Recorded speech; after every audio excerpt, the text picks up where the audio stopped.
go. We won again. This is good. But what is best in life? The open steppe, fleet horse, falcons at your wrist, and the wind in your hair. Wrong! Conan, what is best in life? To crush your enemies, see them driven before you, and to hear the lamentation of their women. That is good. That is good.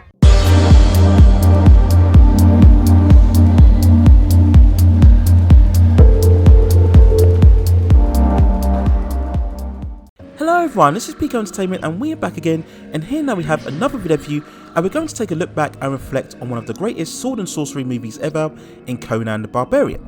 Released on May the 14th, 1982, it stars Arnold Schwarzenegger, James L. Jones, Sandahl Bergman, Maxwell Syndow, and it was directed by John Milius.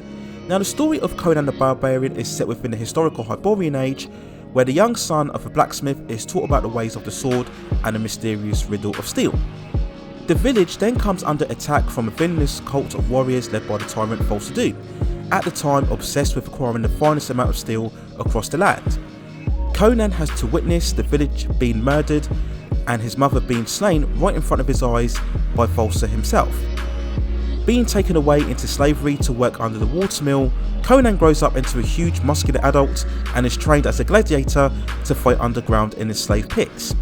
After winning numerous contests, Conan is set free, and after rediscovering his purpose and an ancient sword, he sets out on an unrelenting quest for revenge. Now nearly 40 years after its release, Conan the Barbarian still remains a truly special film and one of the all-time greats within the fantasy genre.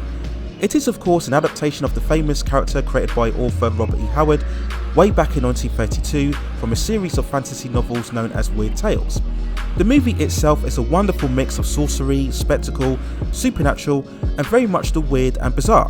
While other entries in the genre tend to go over the top with these elements, Conan the Barbarian works because it keeps things simple, it keeps things very grounded. Yes, we do get an assortment of snakes and ghosts and spirits, but it's kept very restrained, so it doesn't feel, if not overly realistic, it feels far more believable. Now of course, this film was made in a pre-CGI, pre-green screen era, which also helps. A lot of the scenes of course were shot in real actual locations, filmed in Spain, so all of this just lends the movie an extra authenticity. And another reason why the film works so well is because it takes things seriously. It never gets too hokey or too goofy, and I believe that approach is always the best way to adapt these fantasy movies. Treat everything that happens as if it's taking place in a real world setting. Now yes, the movie is very adult orientated with lots of sex and violence, but this helps very much maintain a serious tone, but it never feels gratuitous or dated. Tonally, this type of film can still compare to the more recent fantasy iterations that we see today, such as the likes of Game of Thrones or The Witcher. And yes, still visually the film looks absolutely great, having that real cinematic verve and scale about it. The first opening 15 minutes is an absolute masterclass in storytelling as we see Conan's journey from a child to an adult. Note how little dialogue is used, minus the narration, and how the movie just lets the story unfold without having to spoon feed the audience with lots of exposition, just telling the story in linear fashion. This is classic storytelling and it's also seamless and it's beautiful to watch, and this is really what's missing so much from today's movies. Now for everything that's great about the movie, I think that most would agree that what is the most outstanding element is without question Basil Poledouris' musical score, which is truly phenomenal. It does so much to add all of the atmosphere and wonder and awe of this film.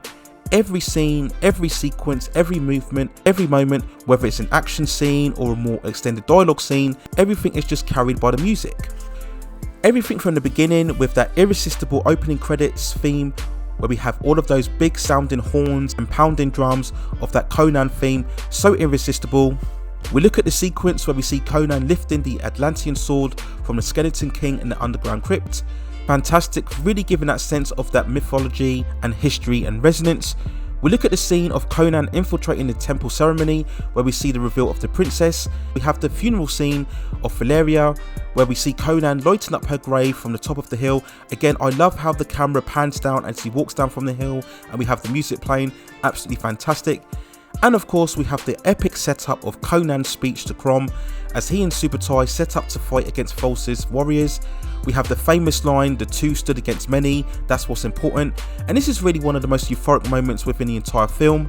Absolute epic and outstanding. And then we talk about the final climatic scene of the film where we see Conan very much sitting on top of the kingdom, very much contemplative about where he goes next. It's very much more of a lower scale moment in terms of a fantasy scene, how the film doesn't end on a typical battle scene. We have those choir-like vocals just really adding a sense of beauty and magic towards the final conclusion of the film. And when we talk about the musical score, it is without question one of the greatest musical scores ever.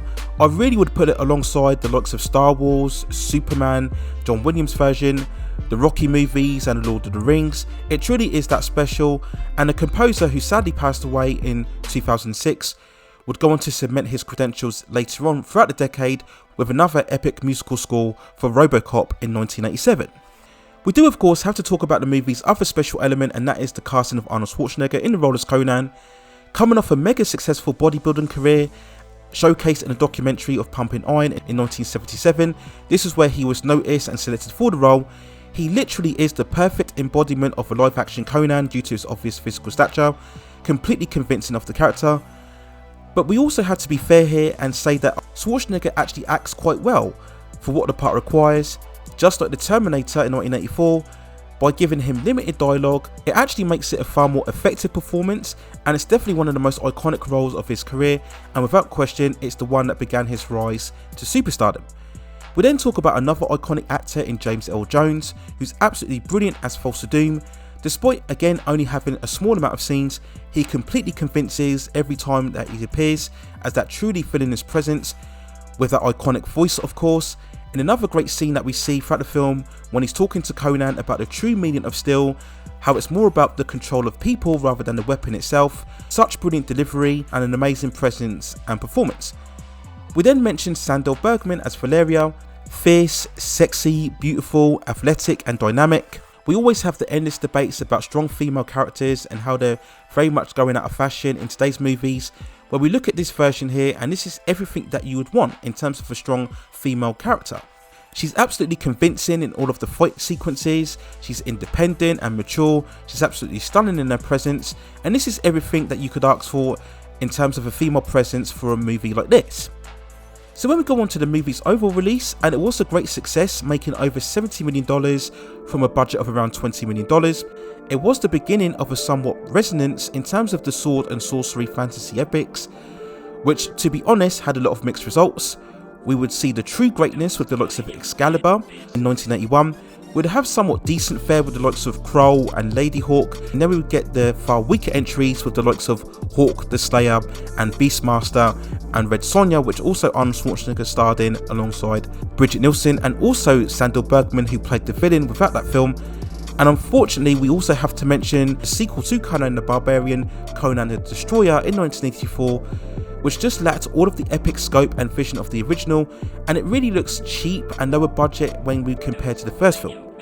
But as mentioned, when going back to Conan the Barbarian, the movie's success provided the stepping stone for Arnold Schwarzenegger to end up becoming one of the biggest movie stars of the 80s and 90s, and it still remains one of the best movies of his career. And 40 years plus after its release, Conan the Barbarian still remains one of the greatest entries within the sword and sorcery fantasy genre.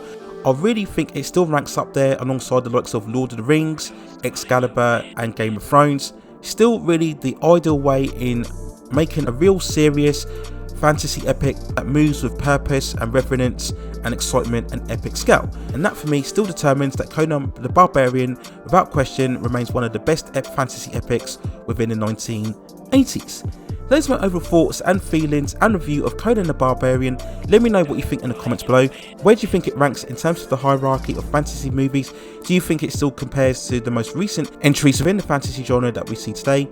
Let me know what you think in the comments, and if you'd like to see me review other movies of the genre or any other movies or television series or any other issues within the entertainment culture, then also let me know within the comments and I will see if I can provide further commentary for you on those topics within the future.